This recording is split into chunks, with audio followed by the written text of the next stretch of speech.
이 땅에 오신 독생자 예수 나의 맘과 뜻하에 주를 사랑합니다. 날 위해 이 땅에 오신 독생자 예수 내가 약할 때 강함 주고 가난할 때 우리를 구욕해 하신 나의 주 감사 내가 약할 때 강함 주고 가난할 때 우리를 구욕해 하신 나의 주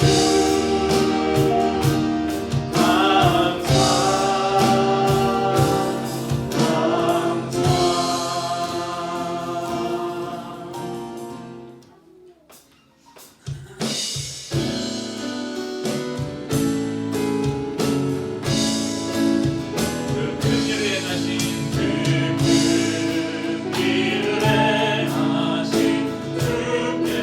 영광 이 세상을 사랑해 주 오셨네 우리 죄를 위하여 죽으시사 저 영원한 생명을 여시었네 우리는 높이세 귀한 말씀 듣고 우리는 높이세 모두 기뻐하며 주 예수님 힘입어 하나님께 그 행하신 그 역사 찬양하 다시 한번 그 큰 일을 행하신 주께 영광 행하신 주 이 세상을 사랑하신 주님께서 우리 가운데 오셨습니다. 주 오셨네 우리 죄를 위하여 죽으시사 저 영원한 생명을 여시어 함께 주님을 높이십니다. 높이세 귀한 말씀 듣고 우리는 높이세 모두 기뻐하며 주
계획하시고 그 창세 전부터 계획하시고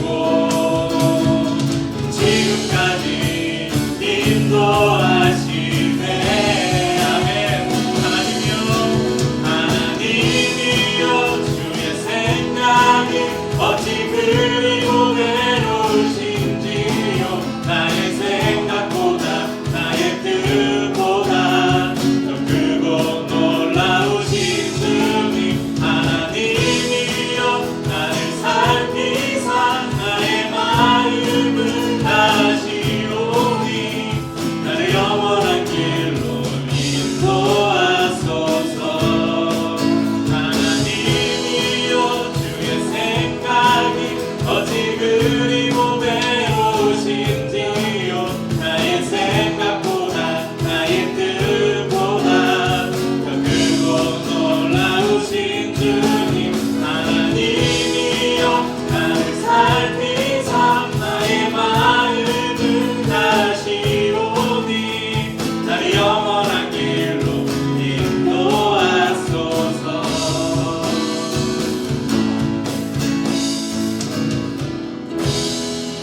네. 오늘 나눌 말씀과 이렇게 관련된 찬양들을 저희가 부르고 있는데 방금 찬양 말기에 이런 예화가 생각나네요. 너무 흔한 예화, 많이 듣는 예화인데 못 들으신 분이 계실 것 같아서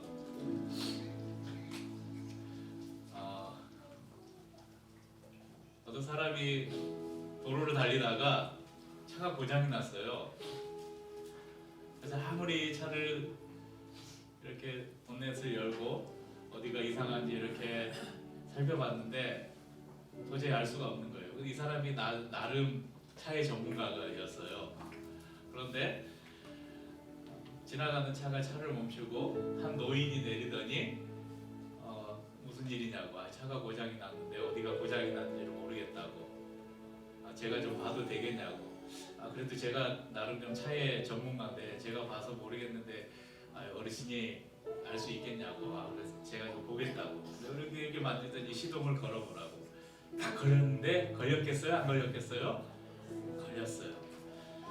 그 사람이 누구였냐면 그 자동차를 그 사람의 차가 포드 자동차였는데 그 사람이 포드였어요. 그 자동차를 만든 그 회사의 대표였던 거죠. 어떤 물건은 누가 그 물건을 가장 잘 압니까? 그것을 만든 사람이죠. 우리를 누가 잘 아실까요? 가장 잘 아실까요? 우리를 만드신 분이시죠. 우리 하나님이십니다.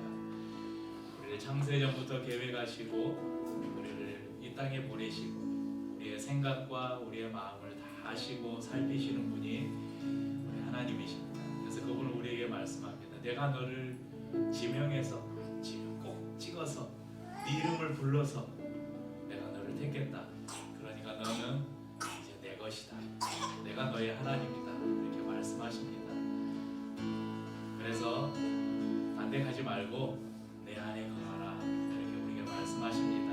나의 안에 거하라.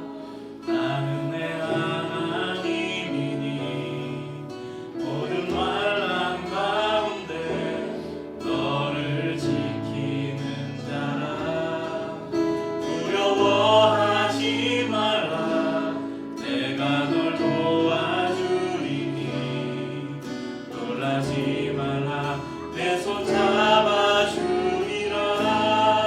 나의 안에 거하라.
P, O, U.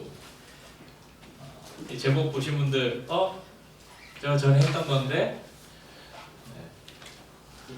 그렇게 생각하시는 분들 계셨죠? 뭐 다 잊어먹었어요. 그렇지. 그래도 요건 알아야죠. 네. 얼마 전에 제가 그 노프트 수미교회를 개척하시고 이제는 그 교회를 다 분립해서 흩으시고 은퇴하셔서 지금 이제 여러 사역들을 하고 계신 김동훈 목사님이 계시는데 이번에 페북에 이런 글 중에 일부를 제가 읽어드리겠습니다. 내 별명은 반복 동호다. 똑같은 설교를 반복해서 이곳에서도 설교하고 저곳에서도 설교한다. 이곳저곳은 고사하고 한 곳에서도 거침없이 반복한다. 제일 많이 한 설교는 아마 5에서 600번 더 했을지도 모른다. 그런데 질리지도 않는다. 사람들은 나를 녹음기라고 흉보지만 똑같은 설교를 5, 600번 해도 설교는 언제나 새롭다. 다른 사람들은 몰라도 하는 나는 할 때마다 좋다. 하나님의 말씀은 새 포도주 같아서 해도 언제나 새롭다. 그게 말씀의 능력인 것 같다. 이런 글을 쓰셨어요. 이분은 이제 물론 워낙 한국 교계에서 유명하신 분이시니까 우리나라뿐만 아니라 전 세계로 이렇게 집회도 다니시고 여러 교회들에서 말씀을 잘하시니까 했던 설교를 조용히 해. 했던 설교를 또 하시고 또 하시고 하시겠죠. 근데 듣는 분들은 다르니까. 근데 같은 곳에서도 한 설교를 여러 번 하신다는 것입니다. 물론 본인은 설교를 할 때마다 그 말씀이 자신에게 새롭다 이렇게 했지만 저는 그 이유뿐만 아니라 한 설교를 반복해서 하는 이유가 또 있는데 그 뭐냐면 우리가 있는 이 하나님의 말씀 중에 어떤 말씀들은 듣고 또 들어야 그래서 계속 듣고 반복해서 들어서 우리 안에 아주 그냥 박히도록 새겨 넣어야 되는 말씀들이 있다는 것입니다. 저도 비정기적으로 반복해서 하는 설교가 있습니다. 이제 개척한 지가 8년밖에 안 됐으니까 김동훈 목사님 같은 경우야 전도사 때부터 시작해서 지금도 은퇴 이후에도 아주 활발하게 말씀을 전하는 사역을 하고 계시니까 모르겠어요. 한 50년 넘게 설교를 하고 계시니까 50년은 안 되겠구나. 네. 아무튼 수십 년을 설교하시니까 여러 번 반복하겠지만 저도 8년밖에 안 됐지만 반복해서 하는 설교가 몇 가지가 있습니다. 아마 Back to the Basic 그래서 가장 교회의 기초에 대한 설교들은 제가 비정기적으로 지금 아마 한 3번 정도 반복해서 했던 것 같고요. 또 우리가 가족의 탄생, 새 가족을 맞이하면서 나누는 말씀도 제가 반복해서 하고 또 세례나 성찬에 대한 말씀들도 우리가 그런 예식이 있을 때마다 반복해서 나눕니다. 여기에 중요한 한 가지를 더한다면 바로 복음의 핵심에 관한 설교입니다. 2022년의 그 4주간 이 P4U라는 시리즈 설교를 했었습니다. 왜 이 설교를 했냐면 그때 저희 교회 이제 교회에 등록을 하고 다니던 우리 오늘 못 왔는데 우리 박금호 성도님이 교회를 다니면서 이제 곧 가족의 탄생 교회 등록을 하고 이제 이분이 세례를 베풀려고 하는데 복음을 알아야 되잖아요. 복음을 알고 그 복음에 대한 분명한 믿음이 있어야 될 필요가 있어서 이 P4U라는 시리즈를 통해서 말씀을 나눴습니다. 그리고 그 말씀을 나눈 이후에 박금호 성도님에게 제가 개인적으로 신앙 고백을 확인한 후에 2023년 부활절에 세례를 베풀었던 제 목회 사역에서 첫 번째 성인 세례식을 했던 아주 저에게도 의미 있는 시간이 있었습니다. 그래서 이 P4U 시리즈는 우리 교회에 누군가 새로 오시고 근데 그분이 기존의 교회를 다니던 분이 아니라 처음 복음을 들은 분들이 우리 교회에 왔을 때 그리고 우리 교회에 이렇게 출석을 하고 가족의 탄생을 할 수도 있고 등록을 할 수도 있고 그렇지 않을 수도 있지만 이분에게 이제 분명한 좀 복음의 선포가 필요하다 이렇게 느껴질 때 이 말씀을 주기적으로 제가 전하려고 합니다. 그래서 어찌 보면 우리가 지금 이 앞으로 나눌 이 4주간의 말씀을 우리가 설교를 자주 듣는다는 것은 저희 교회에 굉장히 복인 거예요.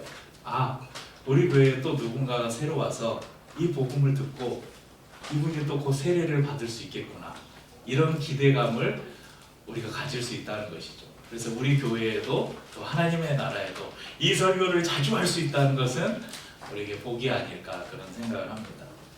저도 예전에 설교했던 것이지만 제가 예전에 뭐 개척 때부터 계속 여러 번 수많은 설교를 했잖아요. 근데 거의 우리 수미자매가, 여기에 있는 분들 중에 수미자매가 첫 번째, 우리 가족들 외에 첫 번째 등록 성도인데 그 사이에도 수십 편의 설교가 있어요. 그 이후에 이제 한 분 한 분 오셨는데 제가 예전에 나눴던 말씀들 정말 이 말씀은 모든 성도들과 함께 나눴으면 좋겠다 하는 설교들 중에도 나누지 못한 말씀들이 굉장히 많아요. 그래서 가끔 그런 필요에 따라서 옛날에 했던 설교들을 다시 제가 다시 말씀을 나누는 경우가 있는데, 아까 김동훈 목사님 말씀처럼 설교는 다시 해도 새롭고, 제가 설교를 옛날 설교문을 다시 꺼내서 그 설교를 다시 작성할 때 거의 옛날에 보니까 그 설교들이 대부분 제가 A4 줄간격 160에 11포인트로 한글 문서로 설교를 작성하는데 옛날 설교들이 대부분 4페이지에서 5페이지예요. 근데 그 설교를 제가 다시 할 때는 설교문이 7페이지에서 8페이지로 늘어납니다. 그러니까 거의 2배, 1.5배에서 2배로 내용이 늘어나요. 그러니까 그 말씀을 다시 보고 다시 설교를 준비할 때, 그때 설교할 때는 제가 깨닫지 못했던 새로운 것들이 계속 또 하나님께서 그런 영감을 부어주시는, 그래서 이게 이 김동 목사님이 말씀하시는 그런 것이구나. 그래서 어떤 부분들은 옛날 했던 것 중에 빼고 어떤 부분들은 새로 넣고, 이러면 계속 더하기만 하면 시간이 엄청 늘어나니까 오늘 나누는 말씀도 옛날에 그 2022년에 나눴던 말씀 설교문을 다시 꺼내서 다시 읽었지만 그 중에서 뺄 걸 빼고 또 다시 넣을 걸 넣고, 그래서 또 새로운 말씀으로 나누려고 합니다.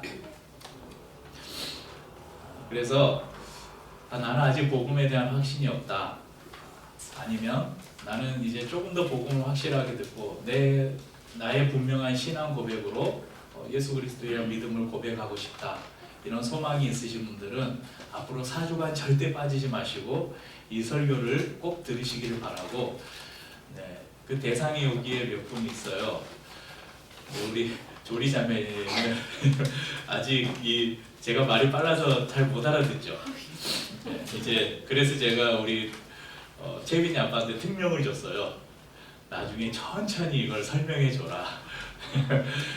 그리고 우리 지난주에 가족의 탄생을 했던 우리 이광수 성도님, 그리고 그보다 더 빨리 왔지만 아직 등록을 안 하고 있는 우리 박치선 우리 형제와 우리 은호, 그리고 오늘 선호가 많이 아프대요. 선호가 감기에 걸려서 열일도 심하고 그래서 오늘 못 왔는데, 또 엄마가 우리 선호 돌봐야 되니까 같이 못 왔는데, 오늘 제가 끝나면 오늘 예배 영상 편집해서 우리 오근 자매에게 보내드리겠습니다. 꼭 4주간 잘 들으시고 나중에 제가 이 신앙 고백을 확인하는 시간이 있을 겁니다. 그래서 그런 신앙 고백을 확인하고 또 하나님께서 은혜를 주시면 우리가 이분들에게 세례를 베푸는 데까지 이어지는 은혜가 있기를 바랍니다.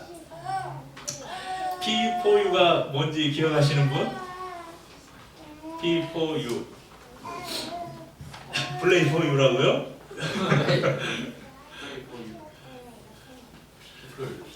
저기 그 프린터 위에 그 제일 오른쪽 그 책 몇 권 뽑아진데 거기 혹시 사연이가 그 사이에 있나요?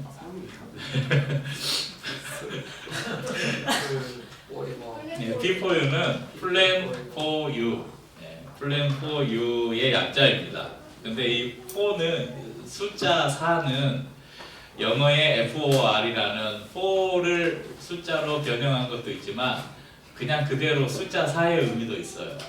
Plan for you, 당신을 위한 계획인데 당신을 위한 4가지 계획, 이렇게 이해를 하셔도 좋습니다.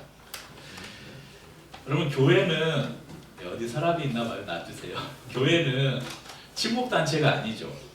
우리가 교회에서 함께 밥도 먹고 여행도 가고 우리 체육대회도 하고 다양한 프로그램을 갖지만 교회는 친목단체나 동호회가 아닙니다. 교회는 예수 그리스도를 머리로 해서 모든 성도들이 유기적으로 연합된 유기체라고 이야기합니다. 교회는 예수 그리스도를 구주로 고백하며 거듭난 하나님의 백성들이 하나님을 예배하고 각자에게 주어진 사명을 따라서 하나님을 섬기고 세상을 섬기는 공동체입니다. 교회가 지역을 위해 다양한 구제 사역을 할 수도 있고 또 교육 사역을 할 수도 있습니다. 저희도 이 공간길을 통해서 마을을 섬기는 사역을 하고 있습니다. 하지만 이 모든 것은 궁극적으로 가장 중요한 일을 위한 통로에 불과합니다. 그것이 무엇이냐면 바로 한 영혼을 구원하는 일입니다. 저희 교회 밖에 보면 십자가도 모든 교회들은 다 이 건물 위에 종탑해가지고 십자가 달려 있잖아요. 저희 교회는 계약할 때 십자가를 못 달게 계약이 돼 있어요. 그렇지만 뭐 그것과 상관없이 저는 뭐 이 건물에 종탑, 십자가를 세울 생각도 없었고, 그래도 아직도 이 동네 사람들이 이곳에 카페가 있는지도 모르고 이 카페가 교회라는 걸 아는 사람은 더더욱 별로 없습니다.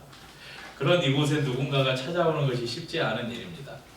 그래서 이 찾아오기 어려운 이곳에 여러분들이 지금 같이 앉아있다는 게 기적과 같은 일이에요.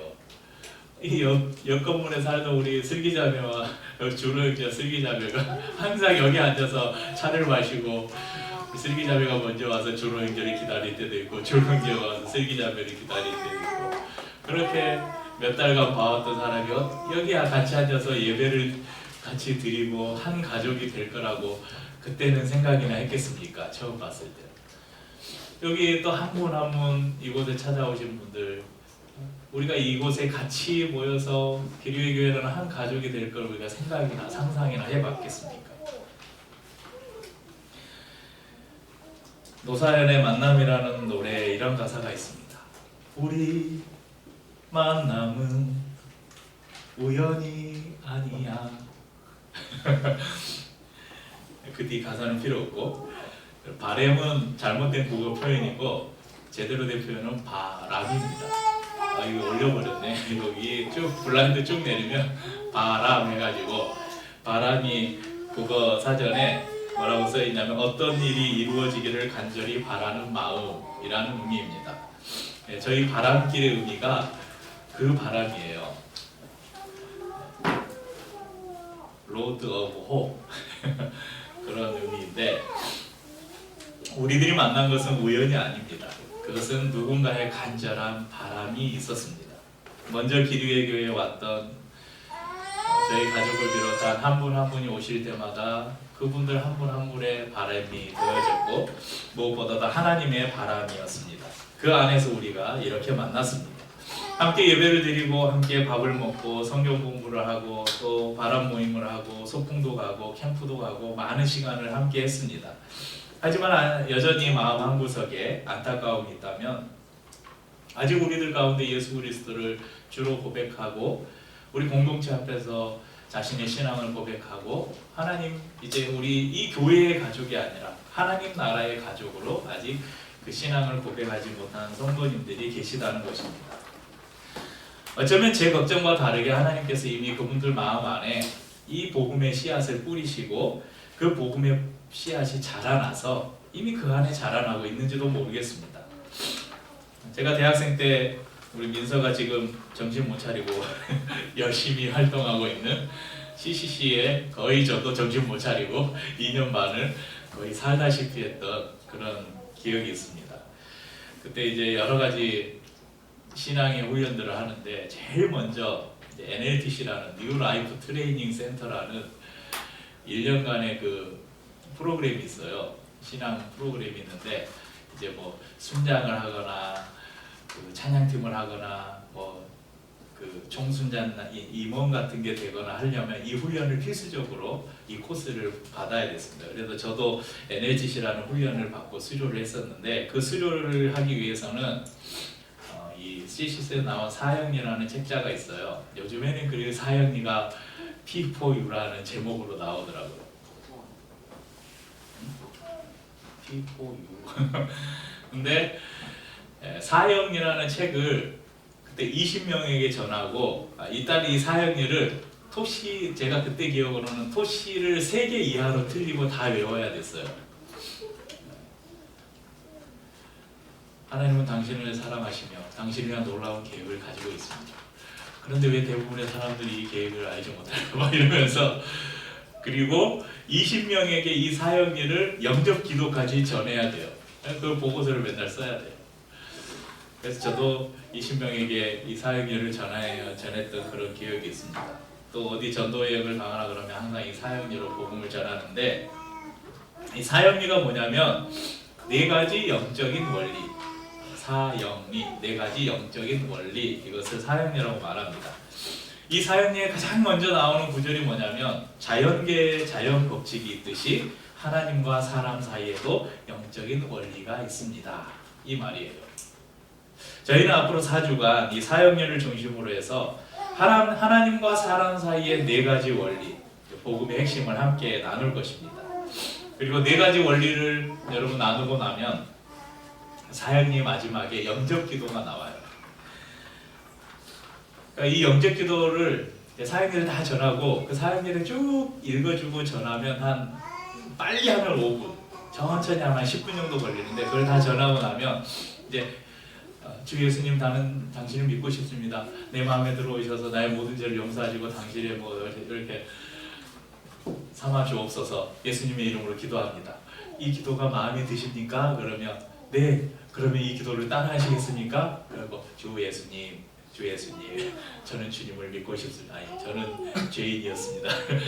이렇게 따라해요. 이렇게 기도가 끝나면 자, 당신이 이제 하나님의 자녀가 되었습니다. 이렇게 이제 그 자리에서 선언을 해줘요. 처음에는 그때는 너무 감격적이었죠. 야, 생판 모르는 사람에게 이 사형리를 전하고 그 사람이 기도를 따라하네. 여러분, 진실된 마음으로 이 기도를 따라하시면 당신이 예수님을 믿는 것입니다 하고 영접 기도까지 끝나니까 얼마나 막 감격적이겠어요. 여러분, 그래가지고 할렐루야, 오늘 한 영혼이 주님께 돌아왔습니다. 그런데 시간이 나중에 흐르고 보니까 그 사람이 진짜 구원 받았을까? 내가 5분 10분 전한 그 복음을 듣고 그 사람이 진짜 인격적으로 예수님을 만났을까? 그런 회의감이 많이 들었어요. 실제 여러분도 그렇지 않습니까? 교회를 몇 년 다녀도 복음이 뭔지, 예수 그리스도가 누구신지 잘 이해하지 못하는 분들 많지 않으세요? 그래서 그런 게 아니구나, 복음은. 그래서 단순히 그냥 우리가 누군가에게 세례를 주기 위해서 몇 마디 신앙 고백을 확인하는 것이 아니라 분명한 복음의 제시가 필요하고 그 복음을 듣고 이해하는 시간이라는 게 필요하구나, 그런 생각을 가지게 되었습니다. 그래서 어찌 보면 이 4주간의 시간도 우리에게는 짧은 시간이 될지도 모르겠습니다. 그래서 더 집중해서 말씀을 나누고 듣기를 원합니다. 그리고 우리 기존의 성도님들, 예수 그리스도를 믿고 우리 세례를 받으신 성도님들은 이 4주간 말씀을 들으면서 아직 예수님을 만나지 못한 분들이 예수 그리스도를 만날 수 있도록 여러분 옆에서 간절한 마음으로 중보하시면서 이 말씀을 드렸으면 좋겠고, 또 여러분들도 이 말씀을 계속해서 새롭게 들음으로써 뭘 해야 되냐면, 언젠가 내가 복음을 전해야 될 상황이 있을 때 이 복음을 가장 요약해서 그 사람에게 전해줄 수 있는 그 능력을 여러분도 항상 이 말씀을 들으면서 키웠으면 좋겠습니다.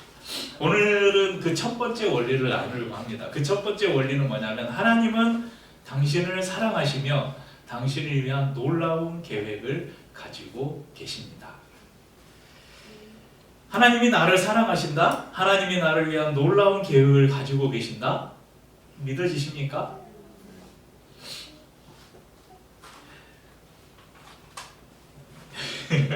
안 믿어지는 사람도 있죠. 그 안 믿어지는 사람을 위한 오늘 설교입니다. 하나님의 사랑과 계획이 가장 먼저 등장하는 장면이 어디냐면 바로 창조의 장면입니다. 성경 가장 첫 구절, 창세기 1장 1절은 이렇게 시작합니다. 태초에 하나님이 천지를 창조하시니라.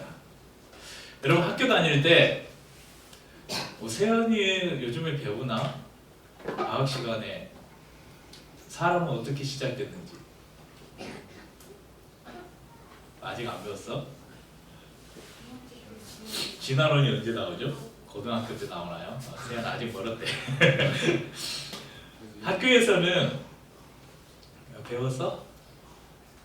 학교에서는 사람이 어떻게 시작됐느냐? 아메바가 세포 분열을 해가지고 이렇게 진화를 거듭하다가 원숭이가 됐고 유인원이라고 하죠.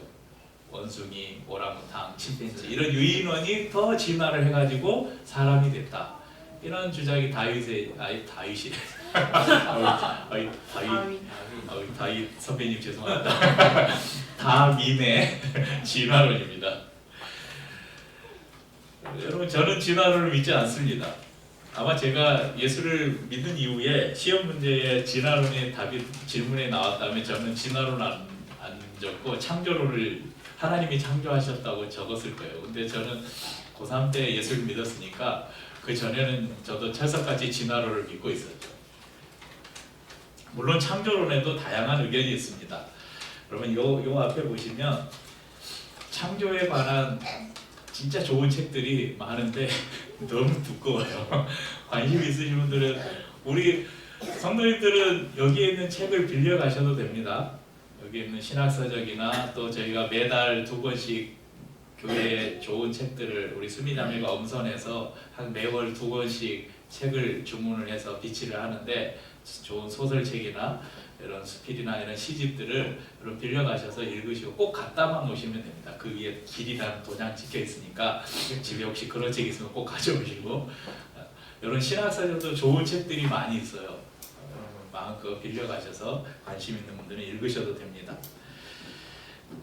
초기에는 이 우리나라의 창조과학회로 대표되는 그 창조과학회에서 지구의 나이가 7,000년 정도다. 그래서 젊은 지구 창조론이 대세였는데 요즘은 지구의 나이가 턱도 없다. 7,000년은. 그래서 그런 주장은 이제 거의 뭐 소멸되다시피 하고 있고 모두는 이제 창조론이 중심이 아니니까 이제 패스하고 하지만 우리는 어찌 됐든 하나님께서 천지를 창조하셨다는 이 창조론을 믿습니다.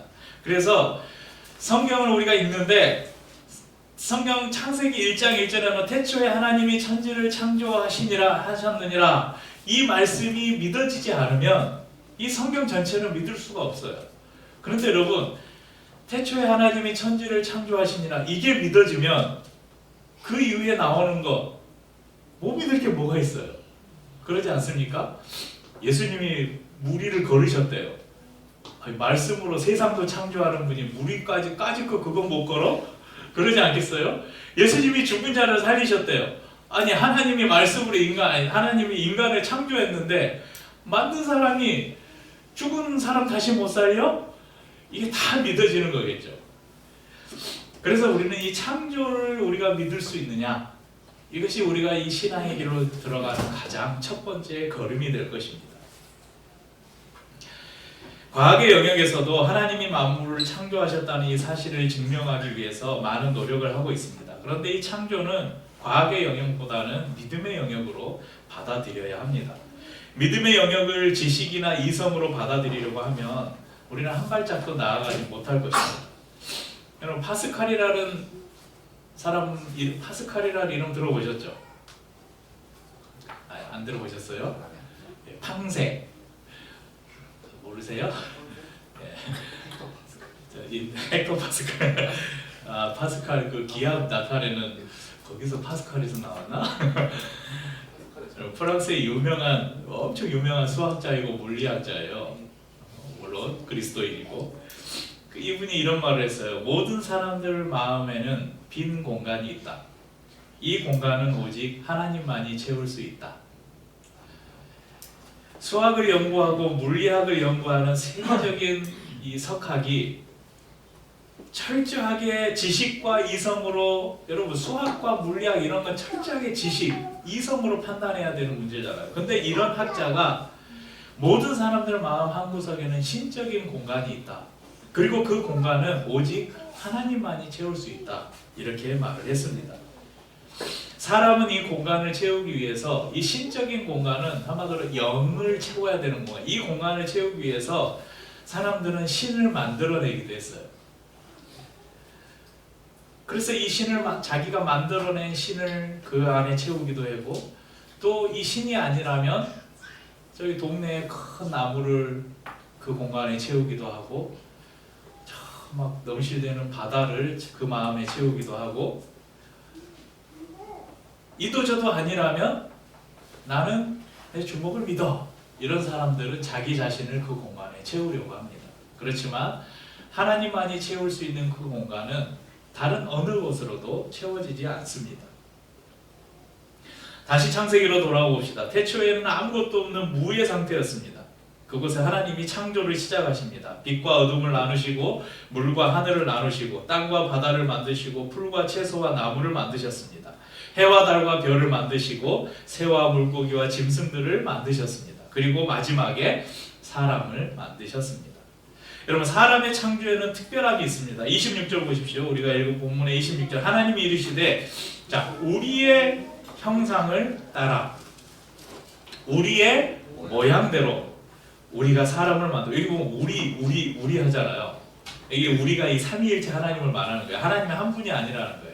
삼위로 계시는 하나님이시다. 그들로 바다의 물고기와 하늘의 새와 가축과 온 땅과 땅에 기는 모든 것을 다스리게 하자 하시고 자 하나님께서 다른 피조물들을 만드실 때는요 하나님이 그 만드시는 창조의 의사 그러니까 뜻, 목적, 모양 등을 밝히지 않으셨어요. 그런데 사람을 창조하실 때는 이렇게 분명히 우리의 모양대로 우리의 형상을 따라 우리의 모양대로 사람을 만들고 목적이 뭐예요? 하늘 물고기와 새와 가축과 온 땅의 모든 기는 모든 것을 다스리게 하자.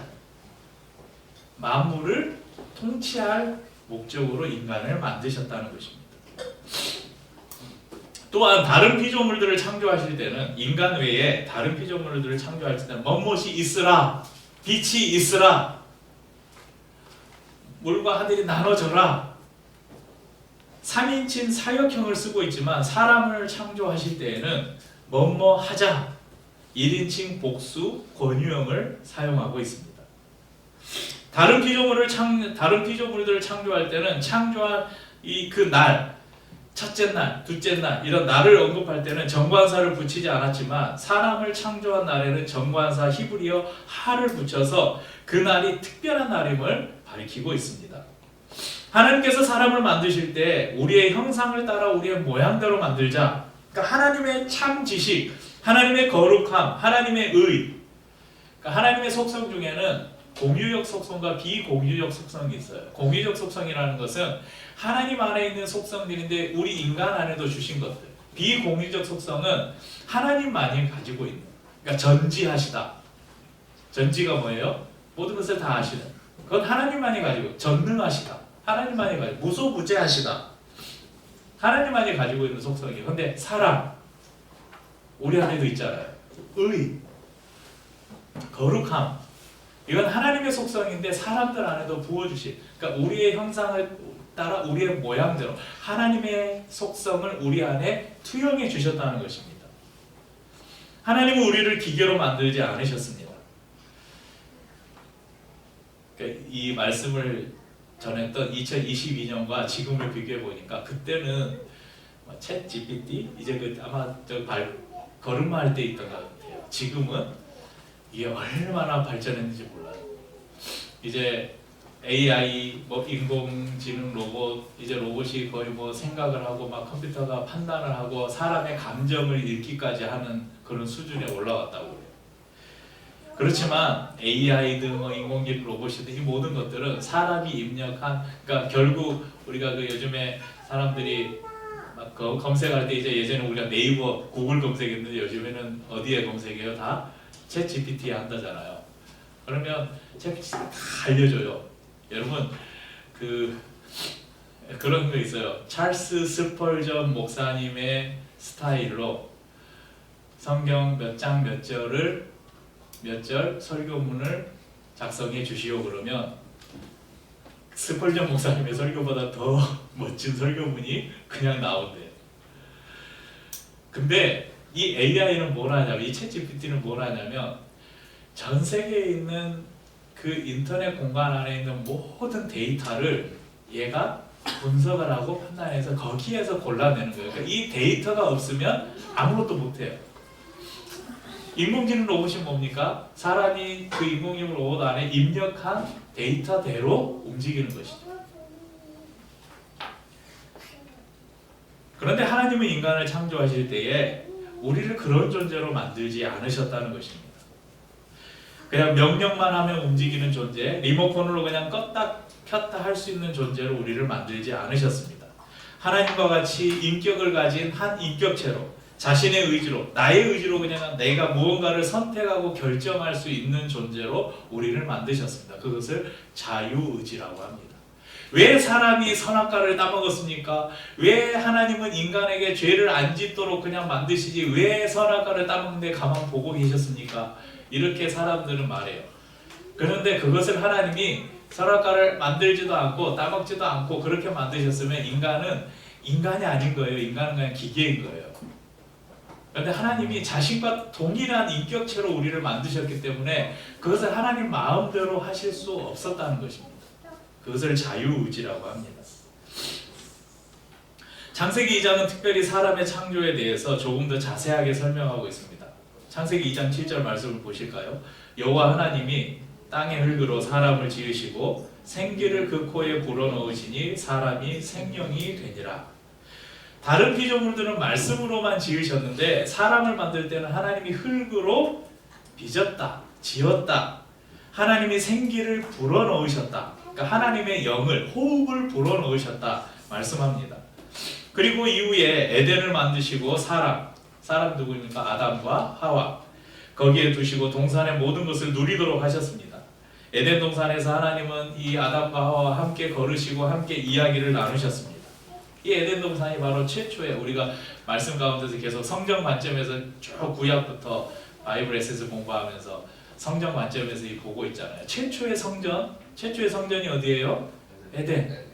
이 에덴 동산이 최초의 하나님과 인간이 만나서 함께 교제하고 사랑하던 그 공간이 바로 에덴, 최초의 성전이었습니다. 이곳이 바로 천국이었습니다.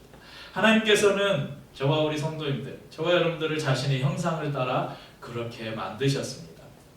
우리를 위해서 모든 피조물들을 만드시고 그것을 누리고 다스리게 하셨습니다. 그러니까 에덴 동산의 모든 풍성함, 에덴 동산에 부족함이 없는 그런 풍성함을 아담과 하와가 누릴 수 있었습니다. 창세기 1장 31절에 하나님께서 인간을 만드시고 심히 좋았다. 이건 뭐냐? 퍼펙트하다. 더 이상 필요한 게 없다. 완벽하다. 이 하나님의 감탄은 이것이 완벽하다는 것을 말씀하는 것입니다. 그런데 왜 아담과 하와의 후손들인 우리들은, 그 인간의 후손들인 우리들은 하나님께서 태초에 에덴 동산에 하나님이 인간을 만드시고 그들에게 허락하셨던 이 풍성함을 우리는 누리지 못하고 있을까? 왜 하나님의 형상을 따라 지음받은 우리의 삶은 그런 것들을 누리지 못하고 있을까? 궁금하시죠? 궁금하면 다음 주에 오십시오. 다음 주에는 왜 우리가 이 하나님의 이 창조의 아름다움, 우리를 그렇게 특별한 존재로 창조하시고 하나님의 창조의 모든 풍성함들을 우리에게 누릴 수 있도록 우리를 계획하시고 만드셨는데 우리는 왜 그런 풍성함들을 빼앗겨 버렸는가? 이것을 함께 나누려고 합니다. 하지만 오늘 우리가 분명히 기억해야 될 것이 있습니다. 우리는 하나님의 형상을 따라 지음받은 존재라는 것입니다. 저도 동물을 좋아해요. 저도 어릴 때 전에 말씀드렸지만 집에 세퍼트도 키우고, 물론 옛날에 집에서 거기 개 키울 때는 다 잡아먹으려고 키우고 다 키워서 잡아먹고 그러려고 키웠는데 요즘에는 이제 그러지 않잖아요. 저도 개나 고양이들 보면 참 좋아요. 근데 제가 키우지는 않아요. 우리 이제 여기 너무 싫어하는 사람이 있기도 하지만 돈이 없어서 못 키워요. 요즘에 이제 집에 반려동물 키우시는 분들이 굉장히 많죠. 저희 성도님들 중에도 여러 분 계시는데 이제 막 제가 보면 좀 너무하다 싶은 분들이 가끔 있어요. 그 강아지 유모차에 막 싣고 다니면서 아가 엄마가 아빠가 막 하는데 지금 개 아빠인가 그런 생각이 들고, 그럼 하나님과 우리 사이는 우리 인간과 반려동물 그런 사이가 아니에요. 혹시 반려동물을 키우는 분들이 강아지를 향해서 고양이를 향해서 아가야 내가 오늘 마음이 아파, 내가 오늘 슬픈 일이 있었어, 그러면 고양이나 강아지가 그래요? 힘내요 그러든가요? 밥 안 주면 막 그러고 그러잖아요. 하나님은 하나님의 성품과 인격을 우리 안에 투영해 주셨습니다. 그리고 하나님이 지으신 세계를 다스릴 사명을 주셨습니다. 하나님이 만드신 모든 풍성함을 누릴 존재로 우리를 만드셨습니다. 그러니까 우리가 반려동물과 우리 관계가 그런 관계가 아니잖아요. 우리가 아무리 여러분이 키우는 강아지를, 고양이를 그렇게 아끼고 사랑해도 하나님과 우리의 관계는 될 수 없어요. 그냥 피조물과 피조물의 관계일 뿐입니다. 그러나 하나님께서 우리를 바라보실 때 하나님은 우리를 어떻게 바라보시는가? 세상에 가장 존귀한 존재로, 자신의 인격을 우리 안에 다 투영한 존재로 우리를 바라보고 계십니다. 오늘 우리가 한 찬양을 부르면서 말씀을 마치려고 합니다. 가사를 읽어드릴게요. 하늘의 별들처럼, 해변의 수많은 모래처럼 내 모습 작다 느껴질 때 이 노래를 불러봐요. 손끝의 지문처럼 그대의 가치는 유일하죠. 주 형상 따라 지음받은 그대는 특별해요. 때론 내 모습 너무 평범해, 아무도 내게 관심 없을 거야 주저앉고 싶어질 때 이 세상에 단 한 사람, 하나님 손이 지은 최고의 작품, 아직은 온전치 못할지라도 조금씩 완성돼가는 오직 그대를 향한 완전한 계획, 하늘의 축복받은 You are special. 노래가 너무 어려워서 원래 피아노만 좀 하는데 기타를 쳐야 돼요. 이 노래 가사처럼 나는 하나님께 아주 특별한 존재다, 이 세상에 둘도 없는 오직 단 한 사람의 존재로 지음받은 최고의 작품이다. 오늘 이 자리에 함께한 우리 박지선 군대님, 또 우리 은호, 우리 조리자매 채빈이, 지민이, 지아, 우리 이광순 성도님, 여러분 한 분 한 분이 하나님의 손으로 지음받은 가장 소중하고 특별한 존재이고 최고의 작품임을 기억하시는 은혜가 있기를 축복합니다. 함께 찬양합시다. 이게 나를 향한 하나님의 음성이구나, 그렇게 생각하면서 같이 불러보죠. 어려워요 노래가. 잘 따라 부르세요. 하늘의 별들처럼 해변의 수